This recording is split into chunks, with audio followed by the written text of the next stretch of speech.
Ассаляму алейкум ва рахматуллахи ва баракатух. Бисмиллах, алхамдулиллах, салату вассаляму аля расулиллах. Алхамдулиллах, Аллах дал нам возможность собраться у Него дома, иншаллах. И то, что мы с вами собираемся ради того, чтобы поминать Его, восхвалять Его, обращаться к Нему со своими мольбами. И просим у Аллаха защиты от наказания адского огня. Альхамдулилля, это уже есть причина. Это уже есть причина прощения грехов. И мы знаем хадис, где Аллах Тааля призывает ангелов, чтобы они были свидетелями, и говорит, что я простил грехи всем, кто находится аль-джуляса, то есть кто находится в этом собрании. Цель собрания, целью собрания является именно поминание, восхваление Всевышнего Аллаха. И тогда, помните, наверное, один ангел спросил у Аллаха: «О Аллах, там же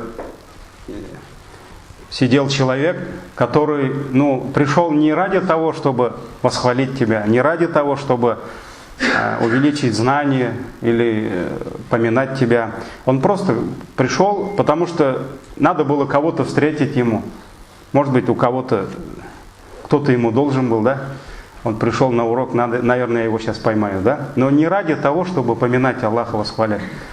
И Аллах Тааля говорит: тот, кто сидит с моими гостями, да, он не останется без удела. То есть и ему я простил грехи. Поэтому, альхамдулилля, то, что мы с вами вместо того, чтобы спешить к нашим семьям, любимым, детям, теплые квартиры, дома, мы спешим в дом Всевышнего Аллаха и с намерением, чтобы как-то больше приблизиться к Нему, с намерением, чтобы как-то больше,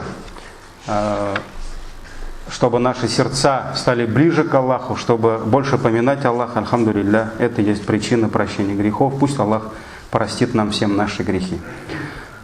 Говорите аминь. Мы с вами сегодня завершим главу «Асбабуль магфирати лидзунуб куллиха илля дайн», причины прощения грехов, кроме долгов.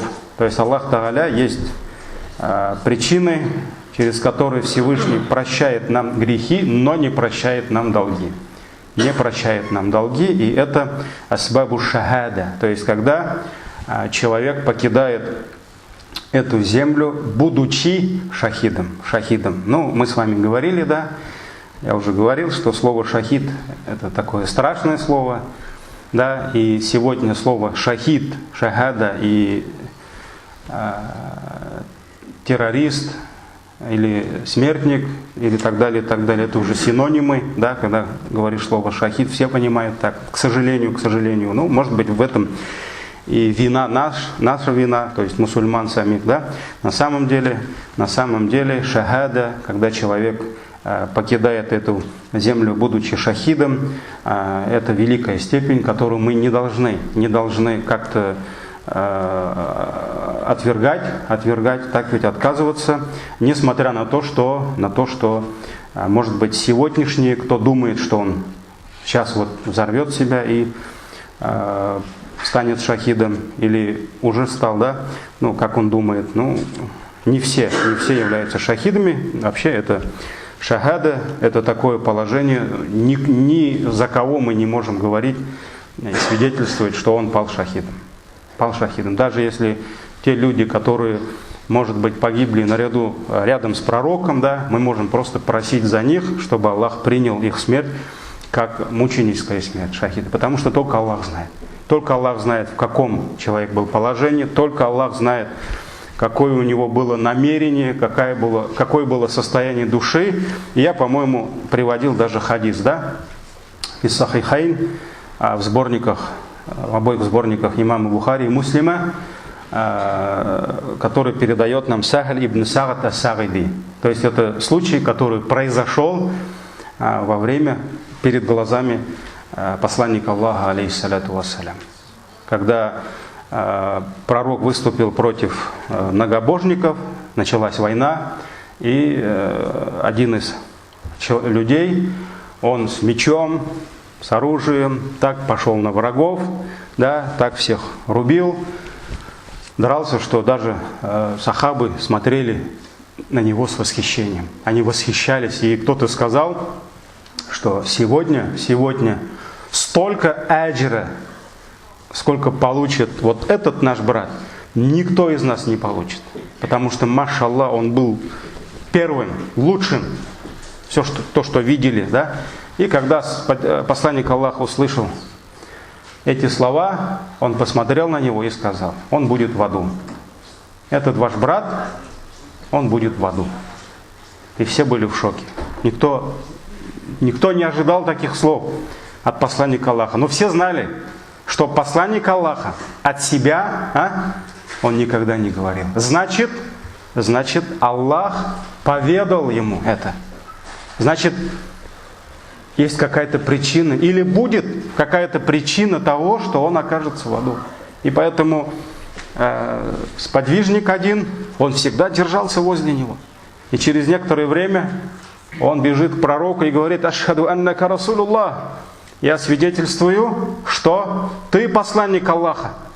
Что ты посланник Аллаха. Он еще раз уверовал, еще раз засвидетельствовал. Значит, что-то случилось, что-то он увидел такое. И тогда он рассказал: тот человек, тот наш брат, пусть Аллах простит его. Тот наш брат, которым мы восхищались и сказали про него, что он сегодня заработает столько аджира, сколько никто из нас не сможет заработать, я всегда держался с ним, рядом с ним. И посланник Аллаха, когда ты услышал это наше восхищение, ты сказал, что он будет в аду. Я держался возле него, и я увидел, как его враг поранил. Он поранился, сильно ранил его. Или мечом ударил, или копьем. И тогда он не смог проявить терпение. Не смог проявить терпение. Или же от боли, или же от унижения. Что-то такое случилось, что Аллах дал ему такой конец. И он поставил рукоять меча на землю, острие между, то есть, как говорить, бейна садьяйхи, то есть на грудь, и он лег на этот меч. То есть он убил себя. Он убил себя. Он вот в последний момент, все, время пришло, ангел смерти уже рядом. Все, время закончено, ризк закончен, все, он должен уйти. Как все думают, кем? Шахидом. Да? Последние секунды.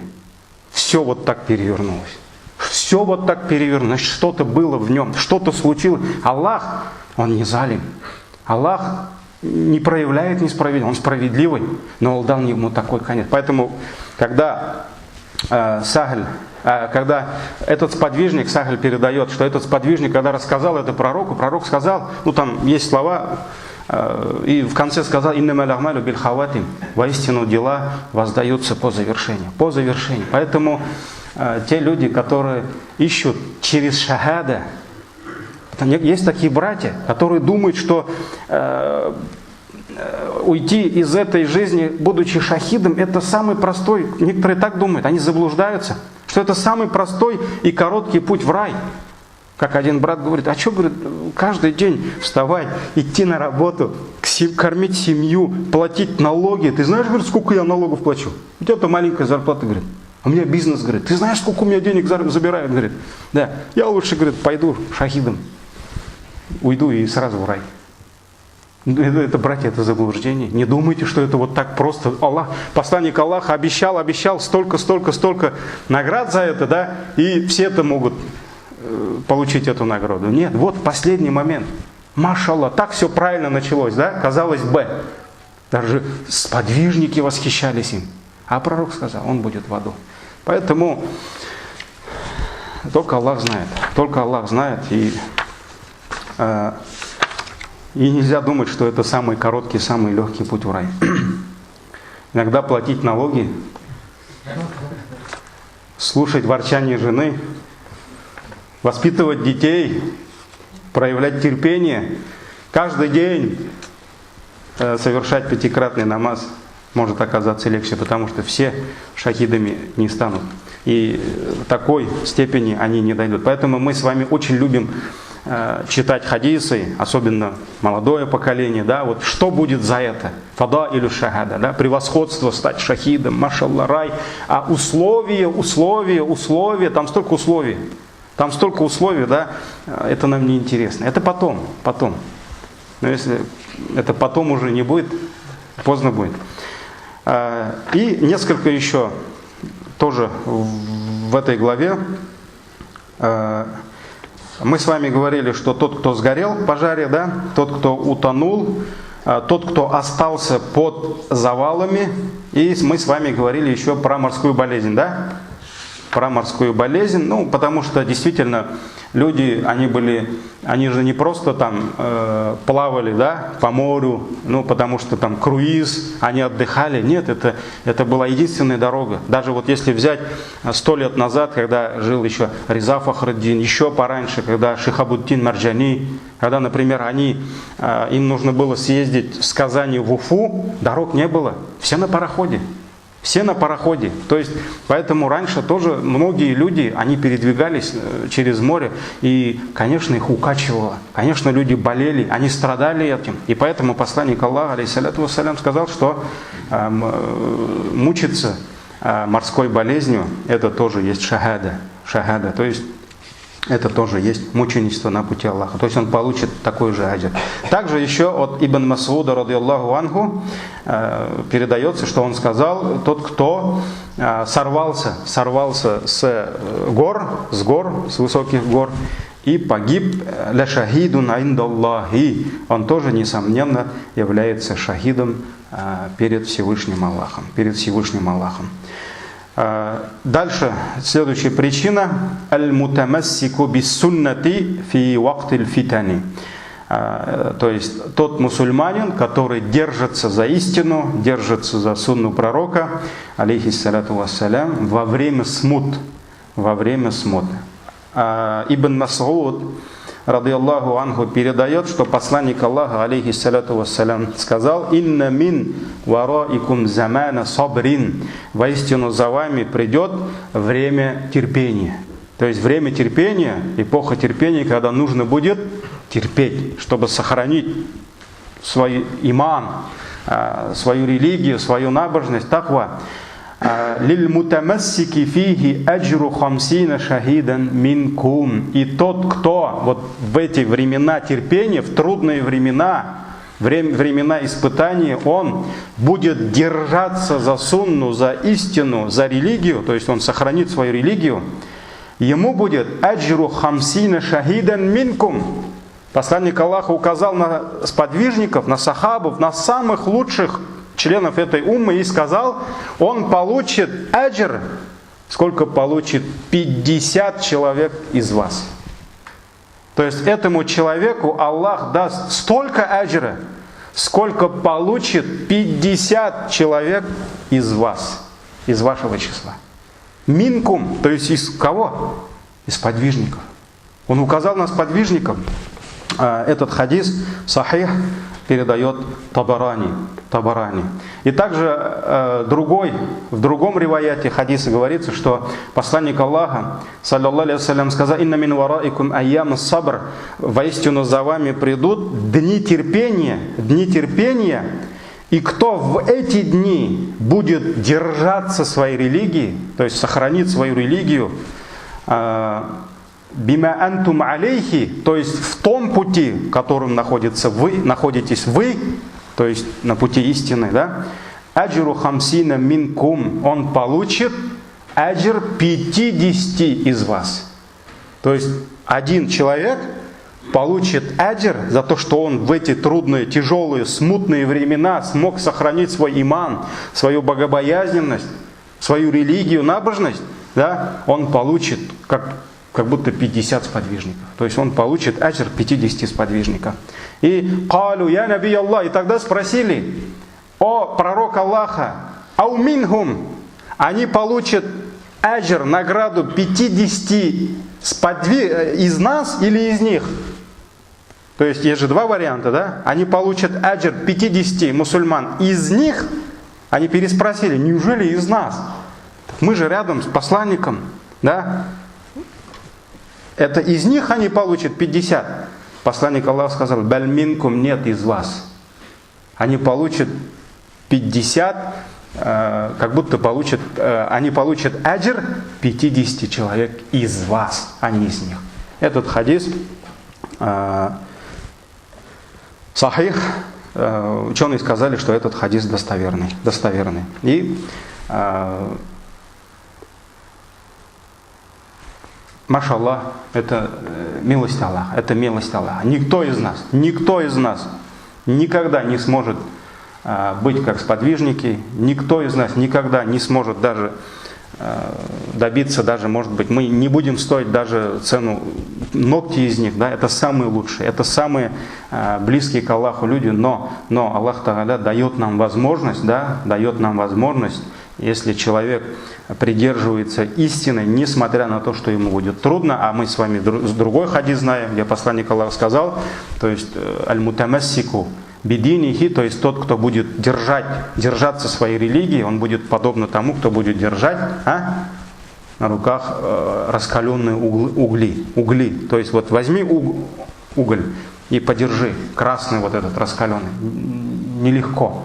Поэтому во времена смуты, в трудные минуты, трудные времена, действительно человеку нелегко держаться своей религии, но альхамдулилля и награда соответственная. Следующая причина. «Ман да'а бид'авати Юнуса 40 марратан фи марадихи». Тот, кто обращается к Аллаху мольбой Юнуса, алейхиссалям, во время болезни 40 марратан. Говорится 40 раз. И доказательство передает Саад ибн Малик, радийаллаху анху. Он сказал, что я слышал, как посланник Аллаха, саллаллаху алейхи вассалям, сказал: «Халь адуллукум аля смиллахил а'адам». Не указать ли мне вам на самое величайшее имя Аллаха, исмуль а'адам, на самое великое имя Аллаха. «Аллади иза ду'ия бихи аджаб, ва иза суиля бихи у'ти». То есть, если человек через это имя обратится к Аллаху, Аллах Тааля ответит ему. Аллах ответит ему. Или если он попросит у Аллаха через это его имя великое, Аллах даст ему. Ад-да'вату лати да'a биха Юнус. И это мольба, через которую к Аллаху обратился Юнус, алейхиссалям, находясь в чреве кита. Когда Юнус, алейхиссалям, возвал к Аллаху то есть в трех мраках, как Всевышний говорит в Коране, через 3 мрака. Первый мрак ночи, потому что это было ночью. Второй мрак — это мрак моря, потому что это было на дне моря. И третий мрак, ученые сказали, это чрево кита. Чрево кита, потому что он был в чреве кита. И вот через 3 мрака он воззвал к Аллаху, и Аллах услышал его. И Аллах принял его мольбу. И посланник Аллаха продолжает, это суратуль Анбия, в 87-м аяте Аллах Тааля приводит нам мольбу Юнуса, алейхиссалям: «Ла иляха илля ант», нет божества достойного поклонения, кроме тебя, субханака, ты пречист от всех недостатков, у тебя не может быть никаких недостатков. Инни кунту минал залимин, это я был несправедливым, я проявил несправедливость. И когда посланник Аллаха рассказал эти слова, один из подвижников спросил: «Я Расуль Аллах, о посланник Аллаха, а эта мольба была специально только для Юнуса или же для всех верующих?» То есть с этой мольбой только Юнус, алейхиссалям, мог обратиться, или это для верующих? И тогда посланник Аллаха, саллаллаху алейхи вассалям, сказал: «Аля тасмау кауля Аллах». Неужели ты не слышишь слова Аллаха? «Ва наджайнаху минал гам». И мы спасли его от кита, освободили его от кита. «Ва кадалика нунджил му'минин». И также мы спасаем верующих. То есть мы спасли вот через эту мольбу Юнус алейхиссалям, и также мы спасаем верующих. То есть это есть доказательство того, что эта мольба, машаллах, не только специально для Юнуса алейхиссалям. И не только Юнус мог обратиться к Аллаху с этими прекрасными словами, а любой верующий, он может обратиться к Аллаху с этими словами: «Ля иляха илля ант». То есть, когда мы спрашиваем у Аллаха, обращаемся к Нему, мы можем каждый раз повторять по несколько раз. Но обязательно, дорогие братья, понимая смысл этих великих слов. Потому что просто теребить воздух, да, просто произносить эти слова, но не пропускать их через сердца, через наш разум, эти слова не будут иметь никакой цены. Поэтому «Ля иляха илля ант». Нет божества достойного поклонения, кроме тебя. Только ты достоин поклонения. Субханак, и у тебя нет, ты пречист от всех недостатков. Инни кунту миназ залимин. Я грешен, я был из числа несправедливых. И посланник Аллаха, алейхиссалату вассалям, сказал, и этот аят, который пророк, алейхиссалату вассалям, привел, мы прочитали, это суратуль Анбия, пророки, 88 аят. И после этого посланник Аллаха, алейхиссалату вассалям, сказал: «Айюма муслимин», любой мусульманин, «Да'a биха фи марадихи арба'ина марра», любой мусульманин, если во время своей болезни он обратится к Аллаху арба'ина марра, тут говорится 40 раз, с этими словами, «Фамата фи марадихи залик», если он умрет после этой болезни, «У'тия аджра шахидин», он получит награду шахида. Награду шахида. А если же Аллах даст ему исцеление, то он исцелится, «Вақад гуфира лаху джами'а дунубихи», и Аллах простит. Аллах даст ему исцеление и простит ему все его грехи. Все его грехи. Этот хадис передает нам имам Ахмад, «Ва саххахаху ад-Дахаби».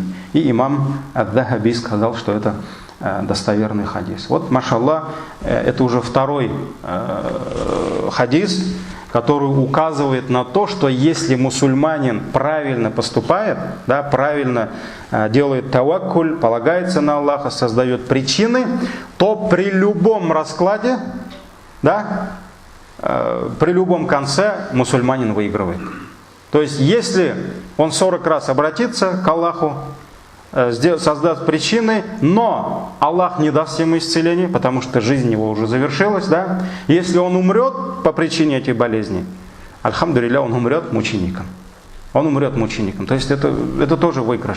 Но если Аллах даст ему исцеление, альхамдулилля, он получит не только шифа, он еще получит магфира, прощение Аллаха, потому что «Вақад гуфира лаху джами'а дунубихи», посланник Аллаха сказал, ему простятся все его грехи. Идем дальше. Аль-мауту ба'даль муазабати аля қиями Рамадан. Смерть после того, как человек постоянно выстаивал молитвы Рамадана, месяца Рамадана. То есть, когда человек прошел месяц Рамадан, машаллах, постился днем, ночами он, альхамдулилля, не отдыхал, а альхамдулилля, выстаивал қиямуль лейль, да, альхамдулилля, это будет причина того, что Аллах простит ему грехи. И он станет из числа шахидов. И, как говорится в хадисе, хадис раваху аль-Баззар, ибн Хузейма, ибн Хиббан, все сказали, что это достоверный хадис, сахих. Посланник, как-то раз к посланнику Аллаха, алейхиссалату вассалям, подошел мужчина и задал такой вопрос: «Я Расулаллах, араайта ин шахидту ан ла иляха илляллаху аннака расулуллах», если я засвидетельствовал, что нет божества, кроме единого Аллаха, и засвидетельствовал, что ты посланник Аллаха, «Васаллейту салават аль-хамс», и я выстаивал, совершал пятикратный намаз, «Ва аддейту зака», выплачивал закат, положенный мне, «Васумту рамадана ва кумтуху», соблюдал пост в месяц Рамадан и выстаивал этот месяц, выстаивал этот месяц, фамимман ана, то есть из числа кого я буду, кем я буду. Посланник Аллаха на что ответил? Минас сиддикина ва шухада. Ты будешь из числа праведных и мучеников, из числа шахидов. Этот хадис, с вами уже говорили, Баззар, Ибн Хузайм, Ибн Хиббан сказали, что это достоверный хадис. Есть другие варианты, так как у нас времени немного, другие хадисы я, наверное, не буду зачитывать. Идем дальше. Ман катал аль-хавариджа ау каталатху аль-хаваридж. Машаллах. Еще снова страшная тема. Кто убил или был убит хариджитами? Хариджитами. То есть хаваридж. Это хариджиты от слова хараджа. Мы знаем, самая первая фитна, которая постигла эту умму после пророка, алейхиссаляту вассалям, постигла сподвижников, да, и много сподвижников, они оказались жертвами, когда во время правления Али, радийаллаху анху, часть мусульман, она отделилась, назвав Алия, и даже себя вывели в куфр, но сказали, что мы покаялись, и ты должен покаяться, да. Мы знаем, их было, если я не ошибаюсь, 6 тысяч человек, да. Это была страшная фитна, и, альхамдулилля, самые лучшие сподвижники, самые знающие сподвижники, они довели до них истину, и 4000, по-моему, да, если я не ошибаюсь, 4000, они, альхамдулилля, ответили этому призыву, и они вернулись, покаялись, да, но 2000 остались при своем, и это было действительно великое испытание для мусульман, для сподвижников, и это те, которые то есть хариджиты, хаваридж, их акида заключается в том, что они из-за совершения больших грехов они выводят людей из ислама. То есть любой человек, который совершает какой-либо харам, он становится для него кем? Не грешником, не аси, не фасик, а кафир. Для него он уже кафир. И они хакаму бихулудихим финнар, то есть они говорят, что вы навеки будете в аду. То есть вы кафиры, и вы останетесь в аду.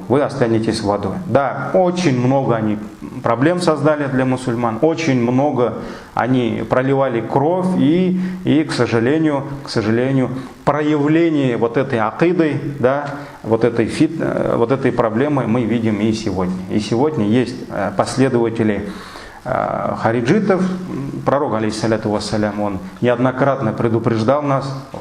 Есть хадисы, которые предупреждают нас, что они еще будут, они еще придут, и они пришли, так ведь и сегодня они есть, когда группа вот этих людей, они находят свою истину, ставят свои ценности, и кто не находится на этой истине, то есть на их пути, они всех выводят из ислама. Все говорят, что вы кафиры, вы все кафиры, бородатые мусульмане, для них все кафиры, которые 5 намазов читают, да, которые в сторону Мекки намаз читают, альхамдулилля, для них кафиры. Сестры наши, жены, матеря, которые в платках 5 намазов читают, только потому что не следовали за ними, они выводят из ислама и, соответственно, говорят, что проливать кровь, убивать их разрешается. И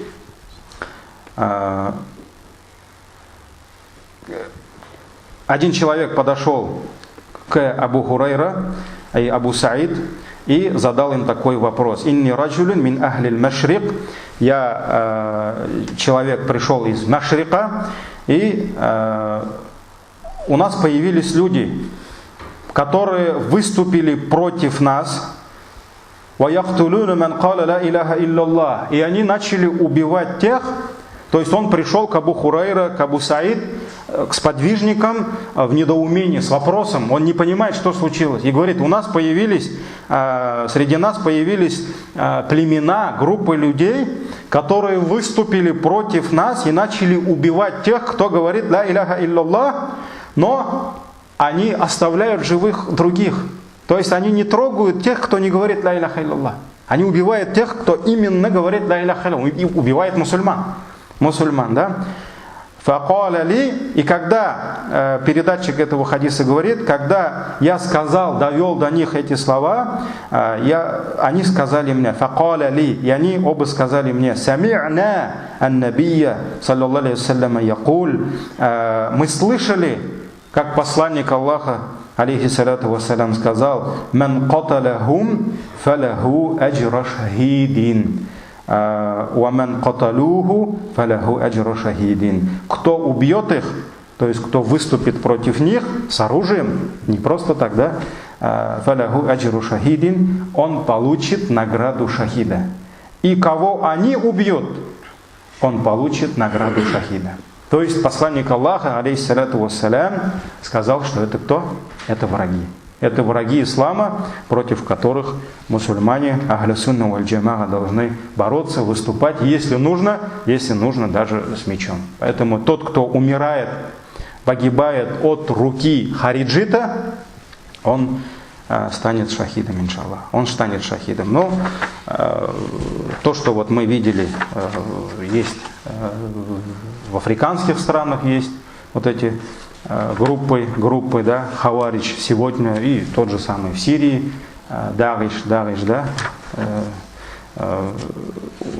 тоже выводили целые деревня, целые народы, племена за рамки ислама, убивали, забирали их имущество.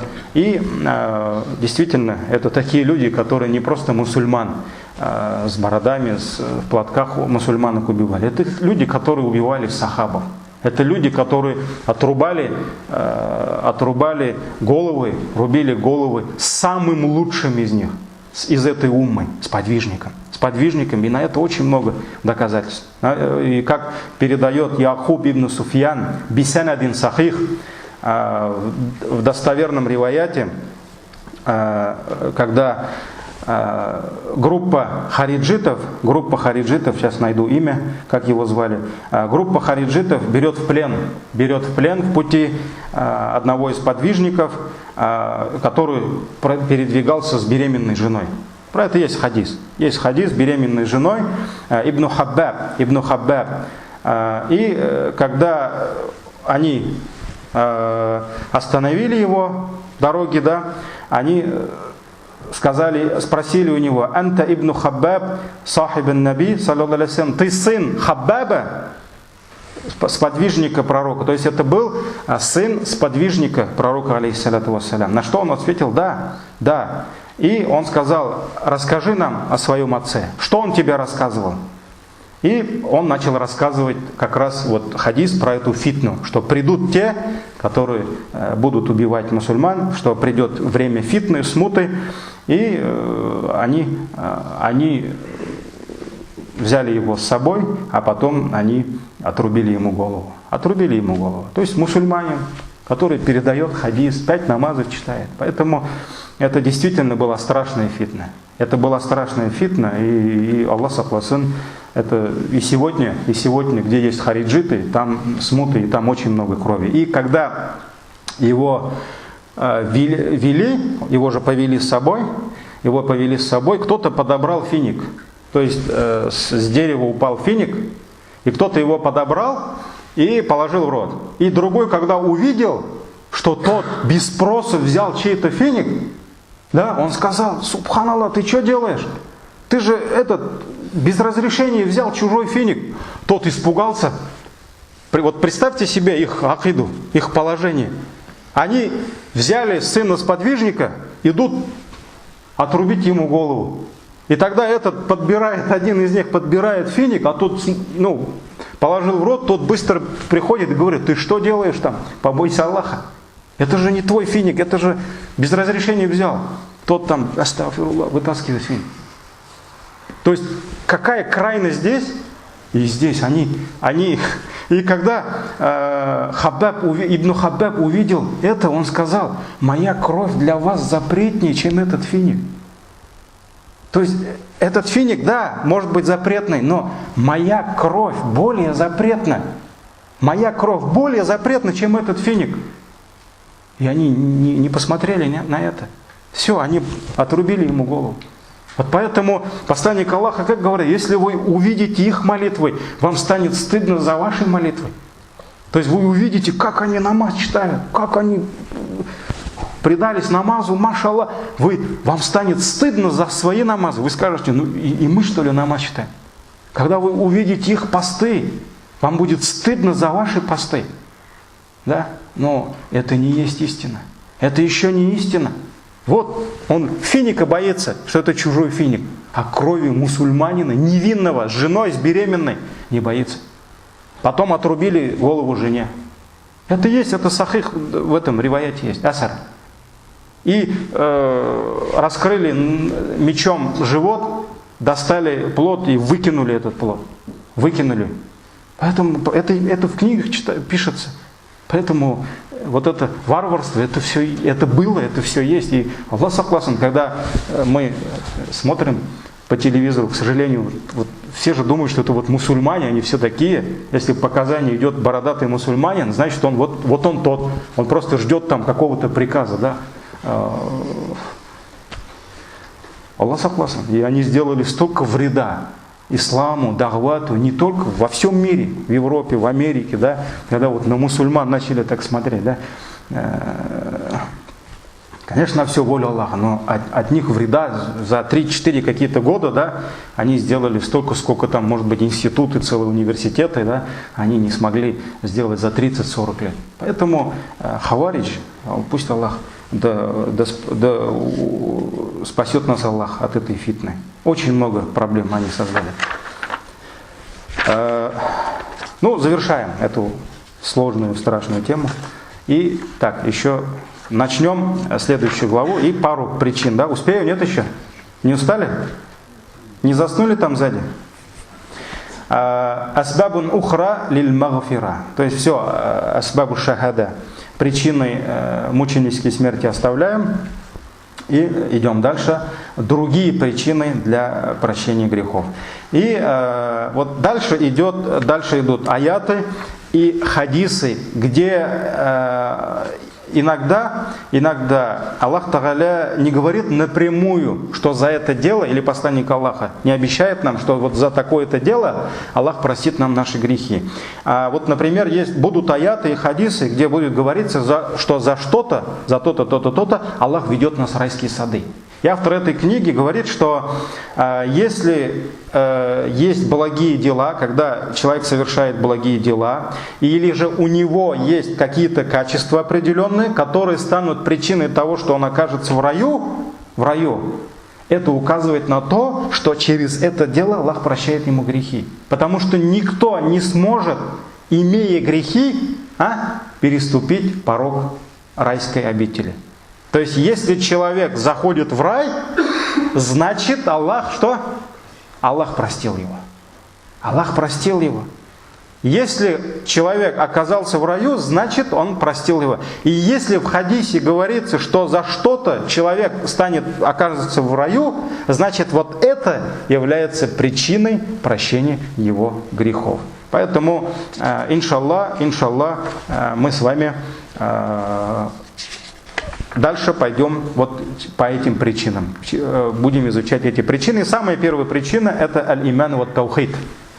Это иман, вера в Аллаха и единобожие. И единобожие, когда человек оставляет поклонение всем ложным божествам и возвращается к единому Создателю, к единому Аллаху, который только Он достоин наших поклонения. Это таухид. И хадис раваху аль-Бухари ва Муслим от Анас радийаллаху анху, что посланник Аллаха саллаллаху алейхи вассалям обратился к Муазу. Муаз — это один из приближенных сподвижников посланника Аллаха. Машаллах, Муаз Он, мы знаем, странствовал по странам, альхамдулилля, путешествовал и распространял свет, нур таухида, нур ислама. И посланник Аллаха сказал: «Я Муаз ибн Джабаль, о Муаз ибн Джабаль, ма мин ахадин, кто бы из мусульман, яшхаду, кто бы из людей, яшхаду ан ла иляха илляллах ва анни расулуллах, не засвидетельствует, что нет божества, достойного поклонения, кроме Аллаха, и что я, его посланник, сидкан мин кальбихи, будучи искренним от сердца, то есть не просто так, вот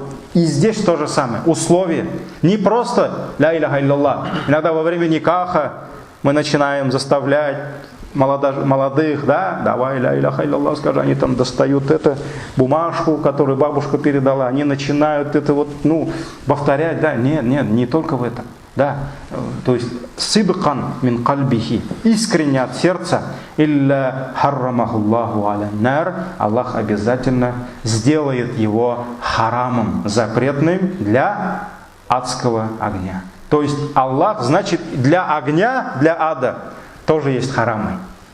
А для огня харам что? Наказывать, сжигать тех, кто от чистого сердца искренне свидетельствует, что нет божества, кроме Аллаха, и что посланник Аллаха, что Мухаммад его посланник. И когда Муаз услышал эти слова, он обрадовался, нет? Машаллах, он обрадовался. Он обрадовался, потому что любой, кто поклонялся и свидетельствует, что только Аллах достоин поклонения, да, единобожник, он будет где? Он будет в раю, иншаллах. И он обрадовался, и он сказал: «Афаля ухбиру нас, фаэстабширу», мне оповестить это, сообщить это людям. То есть ему хочется рассказать всем, что если они засвидетельствуют, что нет божества, кроме Аллаха, что посланник, что Мухаммад его посланник, искренним сердцем, для ада они будут запретными, то есть не обрадовать людей. Посланник Аллаха сказал: «Идан яттакилю», то есть если ты их обрадуешь этим, то они что? Они будут пренебрегать своими делами. То есть они скажут: ладно, мы просто засвидетельствуем и все. И в варианте имама Муслима говорится, что Анас ибн Малик передает, что посланник Аллаха, алейхиссалату вассалям, сказал Муаз ибн Джабалю: «Я Муаз, о Муаз». И тогда Муаз сказал: «Лаббейка Расулаллах ва сагдейк». О посланник Аллаха, я перед тобой. Ва сагдейк, то есть я рад служить тебе. Я перед тобой, я рад, счастлив служить тебе. Тогда посланник Аллаха повторил второй раз: «Я Муаз». И Муаз ему ответил: «Лаббейка Расулаллах ва сагдейк». Я перед тобой, о посланник Аллаха, и рад служить тебе. Третий раз: «О Муаз», посланник Аллаха сказал. И Муаз ему ответил: «Лаббейка Расулаллах», я перед тобой, о Расулаллах, ва сагдейк, я рад служить тебе. И тогда посланник Аллаха повторил эти слова: любой раб, который засвидетельствует, что нет божества, кроме Аллаха, и что Мухаммад его раб и посланник, илля харрамахуллаху аля нар, Аллах обязательно сделает его тело запретным для адского огня. И тогда он задал вопрос: «Я Расулаллах, обрадовать ли мне людей этой вестью, чтобы они радовались?» Посланник Аллаха сказал: «Если ты их обрадуешь, они будут пренебрегать». Но он скрывал это до приближения его кончины. Но когда приблизился его конец, перед смертью, то есть он боялся, что он скроет истину, он скроет то, что посланник Аллаха ему сказал, и поэтому, опасаясь этого греха, он рассказал это всем, радийаллаху анху. Это уже в версии имама Муслима. Также Убада ибн Самит, радийаллаху анху, передает: «Каля самиту Расулаллах саллаллаху алейхи ва саллям якуль», я слышал, как посланник Аллаха сказал: «Ман шахида», кто свидетельствует, не говорит просто, не просто языком, так ведь, сердцем свидетельствует, что нет божества достойного поклонения, кроме Аллаха, анна Мухаммадан Расулуллах, и что Мухаммад его посланник, харрамаллаху алейхи нар, Аллах сделает для него запретным ад, то есть Аллах защитит его от ада. Значит Аллах простит простит его грехи, иншаллах, иншаллах. И дальше еще два хадиса, можно, нет? Анас Абу Муса, радиаллаху анху, передает, то есть автор книги говорит: «Ванзур иля рахматиллахи иля лиль муахидин». Посмотрите, говорит, сколько, машаллах, милости, сколько милости, безграничной милости Аллаха приготовлено для кого? Для тех, кто поклоняется единому Аллаху. Единому Аллаху. И приводит хадис, Абу Муса, радиаллаху анху, передает, что посланник Аллаха, алейхиссалату вассалям, сказал: в судный день приведут людей из числа мусульман бидунубин амсаль аль-джибаль. И у них будет столько грехов, сколько амсаль аль-джибаль, подобные горам. То есть у них грехов будет как горы, то есть их будет много, у них будет много прегрешений. Ягфиру Аллаху лахум. Аллах простит им.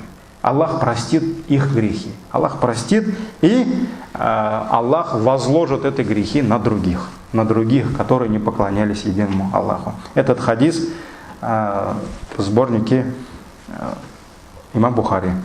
Идем дальше. Анас, радиаллаху анху, передает, что посланник Аллаха, алейхиссалату вассалям, сказал: «Яхруджу минан нари арбаа». Из ада выйдут 4 человека. 4 человека. Значит, они оказались в аду за что-то. У них были грехи. Но мы знаем, что человек, если поклонялся единому Аллаху, даже если Аллах многих простит, но даже если у него будут грехи, за что он будет пребывать некоторое время в аду, он выйдет из ада.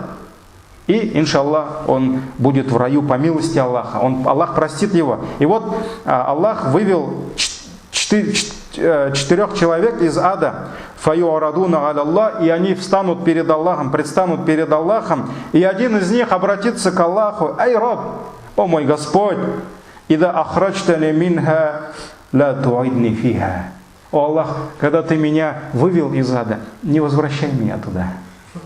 Ты меня вывел из ада, не возвращай меня туда больше. То есть никто не хочет, да?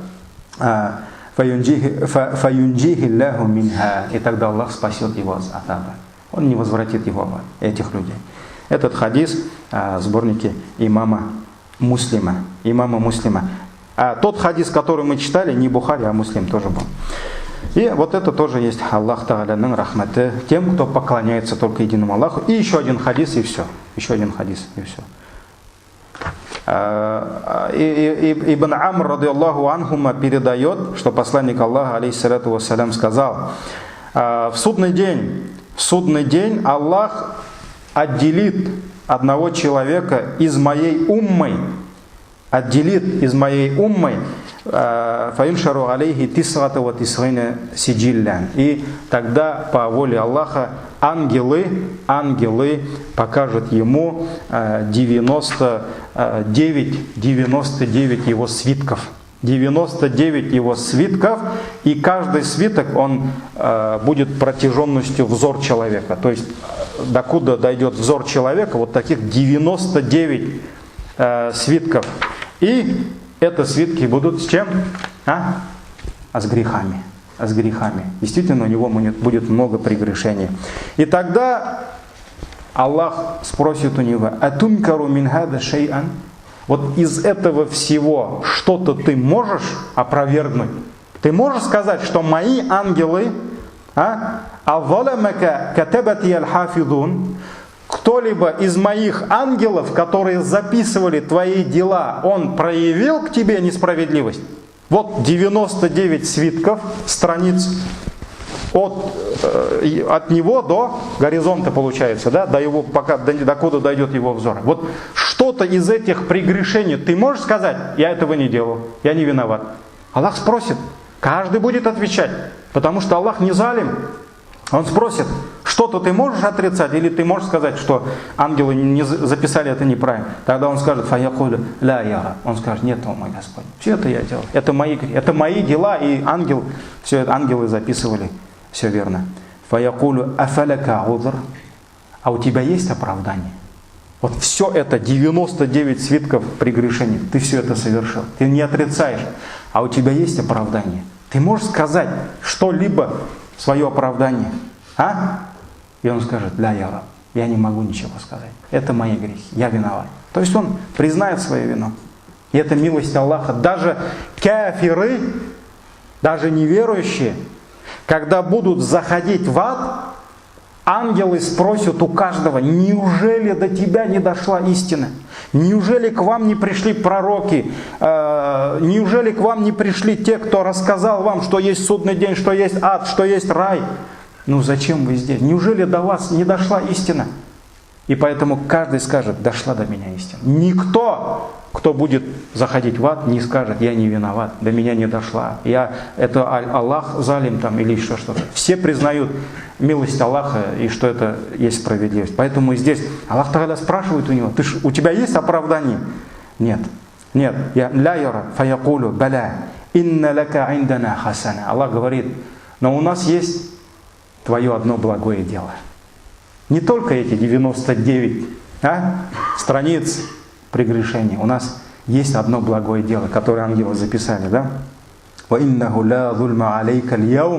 И сегодня никто не проявит по отношению к тебе несправедливость. И тогда ангелы принесут один листочек. Один листочек. Не 99 до горизонта. Нет.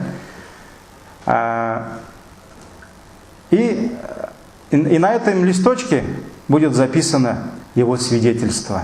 Ашхаду, я свидетельствую, ан ла иляха илляллах, что нет божества достойного поклонения, кроме Аллаха. Ва ашхаду, я свидетельствую, что Мухаммад его раб и посланник.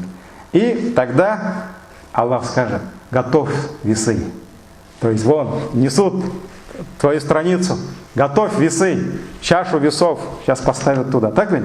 Фаякулю я раб. И тогда он скажет: о мой Господь, так как эта страница, как этот листочек может быть тяжелее, чем все мои страницы с прегрешениями? Как? Это же маленькая страница. Фаюкалю фаиннака ля тузлям. И тогда скажут ему: никто не будет проявлять по отношению к тебе несправедливость.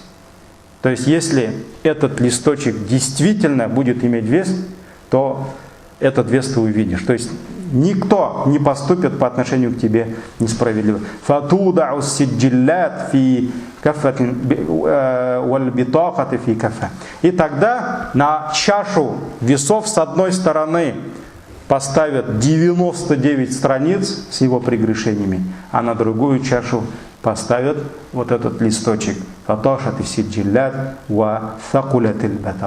И окажется, что эта одна страница тяжелее на чашах справедливых весов, тяжелее, чем те 99 страниц его прегрешениями. И и посланник Аллаха говорит: ничто не может быть тяжелее, ничто не может быть тяжелее имени Всевышнего Аллаха. То есть ашхаду ан ла иляха илляллах. Этот хадис сахих, раваху Ахмад, Тирмизи, Хаким, Байхаки и так далее, и так далее. Вот, альхамдулилля, это тоже хадис, который доказывает нам ценность единобожия. Когда человек, да, может быть, если даже он где-то ошибался, но он никогда наравне с Аллахом или помимо Всевышнего Аллаха, он никогда никому не поклонялся. Он всегда поклонялся единому Аллаху. И хадисов еще можно приводить, но, к сожалению, у нас уже время иссякло. И следующая тема амалюс салихат, совершение благих дел в общем, когда человек тратит свою жизнь на совершение благих дел. И джазакумуллаху хайран, субханакаллахумма ва бихамдик, ашхаду ан ла иляха илля ант, астагфирука ва атубу илейк. Ассаламу алейкум ва рахматуллахи ва баракатуху.